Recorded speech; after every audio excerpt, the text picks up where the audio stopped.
नमस्कार दोस्तों, अगर आप जीएसटी के तहत रजिस्टर्ड हैं, तो ये वीडियो आपके लिए बहुत ज़रूरी है। आज हम बात कर रहे हैं फेक आईटीसी यानी फेक इनपुट टैक्स क्रेडिट पर सरकार की नई सख्ती के बारे में।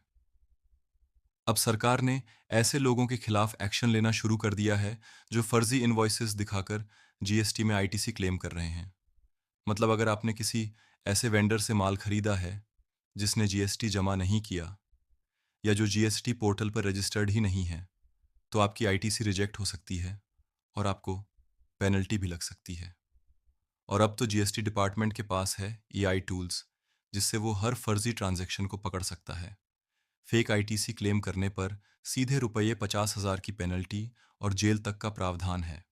अब सवाल ये है, इन नए नियमों से कैसे बचें? तो आइए जानते हैं कुछ ज़रूरी सावधानियां।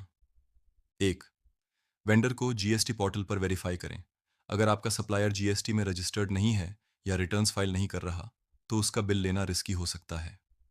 2, जीएसटीआर 2बी से मैच करें। आपको जो आईटीसी दिख रहा है, वो जीएसटीआर 2बी में मैच होना चाहिए, तभी वो आईटीसी वैध माना जाएगा। 3, फेक इनवॉइस से बचें।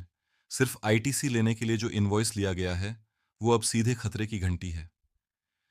जीएसटी ऑफिसर अब इनवॉइस का सोर्स, पेमेंट और एक्चुअल सप्लाई सब चेक कर रहे हैं। 4, सभी अकाउंटिंग रिकॉर्ड्स मेंटेन करें। परचेज रजिस्टर, पेमेंट प्रूफ और इनवॉइस नंबर सीरीज सब कुछ अपडेटेड रखें। अकाउंटेंट को हर महीने प्रॉपर डेटा दें। 5, जीएसटी नोटिस को इग्नोर मत करें। अगर कोई जीएसटी नोटिस या इंटीमेशन आया है, तो उसे नज़रअंदाज मत करें। टाइम पर रिप्लाई देना बहुत ज़रूरी है। दोस्तों, अब समय आ गया है कि हम जीएसटी को सिर्फ एक फॉर्मेलिटी नहीं, बल्कि एक जिम्मेदारी की तरह देखें। अगर आप सच में अपने बिजनेस को लॉन्ग टर्म में ग्रो करना चाहते हैं, तो फेक आईटीसी से दूर रहिए और सही एडवाइजर्स के साथ जुड़िए।